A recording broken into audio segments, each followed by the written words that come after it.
জানিয়ে দিব এই মুহূর্তে আমাদের হাতে এসেছে বাংলাদেশের গুরুত্বপূর্ণ আপডেট সংবাদের শিরোনাম।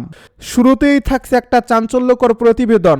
নৌকা ছাড়া ভোট মানি না, ইউনূস সরকারের মেটিকুলাস প্রহসনের বিরুদ্ধে শেখ হাসিনার বর্জ্যকণ্ঠ। বাংলাদেশ কি তবে সংঘাতের দ্বারপ্রান্তে? এ নিয়ে থাকবে আমাদের একটা বিস্তারিত প্রতিবেদন, তাই সম্পূর্ণ ভিডিও জুড়ে আমাদের সাথেই থাকুন।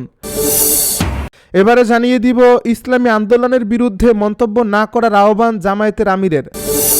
সব শেষে জানিয়ে দিব নির্বাচনে 11 দল ঐক্যবদ্ধ অংশগ্রহণ করব জানালো মামুনুল হক। এতক্ষণ শুনছিলেন হাতে থাকা আপডেট সংবাদের শিরোনাম, এবারে বিস্তারিত। তবে তার আগে অনুরোধ রইল ভিডিওটিতে একটি লাইক এবং কমেন্ট করে জানিয়ে দিন ভিডিও সম্পর্কে আপনার মূল্যবান মতামত। আরও জানিয়ে দিন ভিডিওটি কোথা থেকে দেখছেন বা কোন জেলা থেকে দেখছেন। নৌকা ছাড়া নির্বাচন মানি না, ইউনূস সরকারের মেটিকুলাস প্রহসনের বিরুদ্ধে শেখ হাসিনার বর্জ্যকণ্ঠ। বাংলাদেশ কি তবে সংঘাতের দ্বারপ্রান্তে? বাংলাদেশের রাজনৈতিক অঙ্গনে এই মুহূর্তে যে উত্তাল পরিস্থিতি তৈরি হয়েছে তাকে অনেক বিশ্লেষক স্বাধীনতা পরবর্তী সময়ের সবচেয়ে ভয়াবহ রাজনৈতিক টার্নিং পয়েন্ট হিসেবে দেখছেন। নির্বাচন যতই সামনে এগিয়ে আসছে ততই স্পষ্ট হয়ে উঠছে ক্ষমতা, বৈধতা ও জনসমর্থনের মধ্যকার গভীর সংঘাত। এই প্রেক্ষাপটে দিল্লি থেকে দেওয়া শেখ হাসিনার সাম্প্রতিক ভিডিও বার্তা যেন রাজনীতির মাটিতে এক প্রকার ভূমিকম্প সৃষ্টি করছে। তিনি সরাসরি ঘোষণা করেছেন ডক্টর ইউনূস সরকারের সাজানো মেটিকুলাস ডিজাইন তিনি মানেন না আওয়ামী লীগ, মানে না দেশের কোটি কোটি মানুষ। শেখ হাসিনার ভাষায় নির্বাচিত জনপ্রতিনিধি ছাড়া সংবিধানে হাত দেওয়ার অধিকার কারণ নেই এবং নৌকা ছাড়া এই দেশে কোনো নির্বাচন হতে দেওয়া হবে না। এই ঘোষণার মধ্য দিয়ে তিনি শুধু একটি রাজনৈতিক অবস্থান জানাননি, বরং 12 ফেব্রুয়ারির ঘোষিত নির্বাচনের বৈধতা, গ্রহণযোগ্যতা ও ভবিষ্যৎ নিয়ে একের পর এক প্রশ্ন ছুড়ে দিয়েছেন। রাজনৈতিক বিশ্লেষকদের মতে যেখানে দেশের অর্ধেকের বেশি মানুষ রাজনৈতিক বিশ্বাস ও আবেগের প্রতীকী নৌকা সেখানে নেই।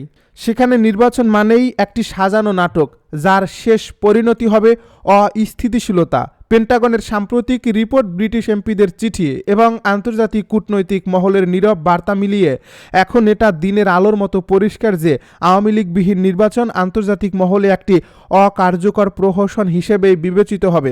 শেখ হাসিনা তার বার্তায় স্পষ্ট করে বলেছেন, বাংলাদেশ কখনো হারেনি, এবারও হারবে না। অবৈধ ভোটের চক্রান্তের বিরুদ্ধে তৃণমূলের কোটি কোটি নেতাকর্মী এক কাতারে দাঁড়াবে এবং সংবিধানে হাত দেওয়ার প্রতিটি চেষ্টা রাজপথেই প্রতিহত করা হবে। তার এই বক্তব্য রাজনৈতিক কর্মীদের মধ্যে নতুন করে চাঞ্চল্য তৈরি করেছে। সামাজিক যোগাযোগ মাধ্যমে শুরু হয়েছে ব্যাপক আলোচনা। 12 ফেব্রুয়ারির একতরফা নির্বাচনের পরিণতি কী হতে যাচ্ছে তা নিয়ে এখন প্রশ্ন তুলছে সাধারণ মানুষ থেকে শুরু করে আন্তর্জাতিক পর্যবেক্ষকেরাও। শেখ হাসিনা তরুণ প্রজন্মকে সতর্ক করে বলেছেন, জনগণকে বাদ দিয়ে কোনো শক্তি এই দেশে টিকে থাকতে পারেনি। এই অবৈধ ব্যবস্থাও পারবে না। অন্যায়ের কাছে মাথা নত না করাই বাঙালির ইতিহাস এবং সেই ইতিহাস আবারও লেখা হতে যাচ্ছে। ঠিক এই রাজনৈতিক উত্তেজনার মধ্যেই আন্তর্জাতিক মানবাধিকার সংস্থা হিউম্যান রাইটস ওয়াচ জারি করছে রেড অ্যালার্ট, যা ইউনূস সরকারের জন্য আরেকটি বড় ধাক্কা হিসেবে দেখা হচ্ছে। সংস্থাটির এ প্রতিবেদনে বলা হয়েছে, আসন্ন নির্বাচনের আগেই বাংলাদেশের নারী, কন্যা, শিশু ও সংখ্যালঘুদের উপর সহিংসতা উদ্বেগজনক হারে বেড়েছে এবং সরকার এসব সহিংসতা রোধ কার্যকর পদক্ষেপ নিতে সম্পূর্ণ ব্যর্থ হয়েছে। এ প্রতিবেদন উঠে এসেছে 2024 সালের তুলনায় 2025 সালে লিঙ্গভিত্তিক সহিংসতার হার আশঙ্কাজনকভাবে বেড়েছে এবং ধর্ম অবমাননার অজুহাতে বিচার বহির্ভূত হত্যাকাণ্ড ক্রমেই বেড়ে চলছে। গত ডিসেম্বরে পোশাক শ্রমিক দীপুচন্দ্র দাসকে পিটিয়ে হত্যার ঘটনা, সাম্প্রতিক সময়ে হিন্দু সম্প্রদায়ের উপর অন্তত 51টি হামলার তথ্য, যার মধ্যে 10টি হত্যাকাণ্ড। এসব তথ্য বাংলাদেশের মানবাধিকার পরিস্থিতিকে আন্তর্জাতিক মহলে চরম প্রশ্নবিদ্ধ করে তুলছে। পার্বত্য চট্টগ্রাম থেকে শুরু করে সমতল সর্বত্র এই সংখ্যালঘুরা আজ রাষ্ট্রীয় উদাসীনতা ও মব সহিংসতার শিকার, অথচ সরকার কার্যকর কোনো পদক্ষেপ নিতে পারেনি বলে অভিযোগ করেছে হিউম্যান রাইটস ওয়াচ। শুধু মাঠ পর্যায়ে নয়, রাজনৈতিক অংশগ্রহণেও বৈষম্য এখন স্পষ্ট। 51টি নিবন্ধিত রাজনৈতিক দলের মধ্যে 30টিতেই কোনো নারী প্রার্থী নেই এবং বিশেষ করে জামায়াতে ইসলামী তাদের শতাধিক প্রার্থীর মধ্যে একজন নারী প্রার্থীও দেয়নি। যা নারীর রাজনৈতিক ক্ষমতায়নের প্রতি চরম অবজ্ঞা হিসেবে আখ্যায়িত করেছে আন্তর্জাতিক মানবাধিকার সংস্থাটি। এই পরিস্থিতিতে পোস্টাল ব্যালট নিয়ে নতুন করে বিতর্ক তৈরি হয়েছে। বিএনপির স্থায়ী কমিটির সদস্য সালাউদ্দিন আহমদ অভিযোগ করেছেন, পোস্টাল ব্যালট প্রণয়ন, প্রেরণ ও ব্যবহারে গুরুতর অনিয়ম হচ্ছে এবং এতে একটি নির্দিষ্ট রাজনৈতিক দলের পক্ষে সুবিধা তৈরি হয়েছে।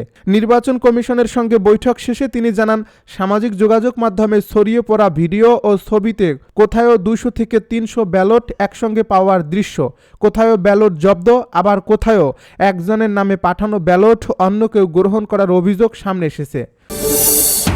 ইসলামী আন্দোলনের বিরুদ্ধে মন্তব্য না করার আহ্বান। ইসলামী আন্দোলন বাংলাদেশকে নিয়ে অনাকাঙ্ক্ষিত ও বিভ্রান্তিমূলক মন্তব্য থেকে বিরত থাকার আহ্বান জানিয়েছেন বাংলাদেশ জামায়াতে ইসলামীর আমির ডাক্তার শফিকুর রহমান। গতকাল নিজের ফেসবুক পোস্টে তিনি আহ্বান জানান।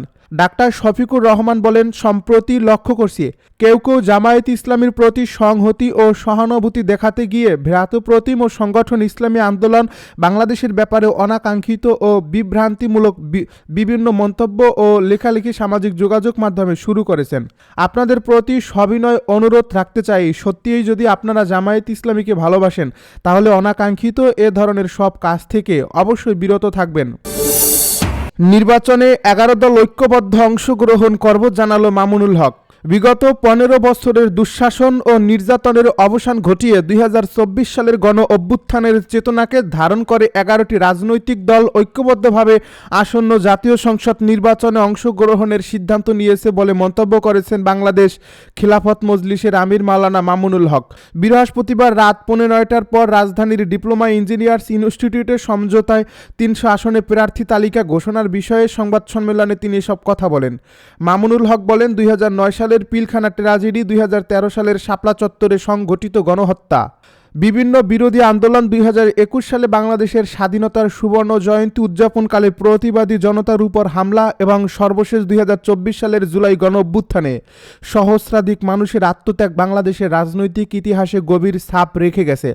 এসব শহীদদের রুহের মাগফিরাত কামনা ও তাদের আত্মার প্রতি শ্রদ্ধা জানিয়ে এই ঐক্যের ঘোষণা দেওয়া হয়। তিনি আরও বলেন, 2024 সালের 5 অগাস্ট, যা আন্দোলনকারীদের ভাষায় 36 জুলাই, সেই গণ অভ্যুত্থান ও গণ বিপ্লবের মধ্য দিয়ে বাংলাদেশের মানুষ দ্বিতীয়বারের মতো স্বাধীনতার স্বাদ ও সফলতার অভিজ্ঞতা লাভ করে। সেই চেতনার ধারাবাহিকতায় আজকের এই সাংবাদিক সম্মেলন এবং নির্বাচনী ঐক্যের বিশেষ ঘোষণায় গুরুত্ব বহন করে। মামুনুল হক বলেন, এই রাজনৈতিক যাত্রার সূচনা হয়েছিল জুলাই বিপ্লবকে কেন্দ্র করে। জুলাই বিপ্লবের আকাঙ্ক্ষা, অভিপ্রায় এবং প্রয়োজনীয় সংস্কারের লক্ষ্যে সামনে রেখে রাজনীতি ও রাষ্ট্র ব্যবস্থায় পরিবর্তনের দাবিতে দলগুলো অনেক আগেই একসঙ্গে পথ চলা শুরু করে। জুলাই সনদের আইনি ভিত্তি বাস্তবায়নকে অভিন্ন লক্ষ্য ধরে ধাপে ধাপে আন্দোলনের মাধ্যমে জনগণের দাবি আদায়ের চেষ্টা করা হয়েছে। দীর্ঘ আন্দোলন সংগ্রাম ও রাজনৈতিক পথ পরিক্রমার অভিজ্ঞতা থেকে শিক্ষা নিয়ে 11টি দল এবার আসন্ন জাতীয় সংসদ নির্বাচনকে কেন্দ্র করে ঐক্যবদ্ধভাবে নির্বাচনে অংশগ্রহণের সিদ্ধান্ত নিয়েছে। আজকের সংবাদ সম্মেলনে জামায়াতের আমির ডাক্তার শফিকুর রহমান, নায়েবে আমির সৈয়দ আবদুল্লাহ মোহাম্মদ তাহের, সহকারী সেক্রেটারি জেনারেল ও 11 দলের সমন্বয়ক হামিদুর রহমান আজাদ উপস্থিত ছিলেন।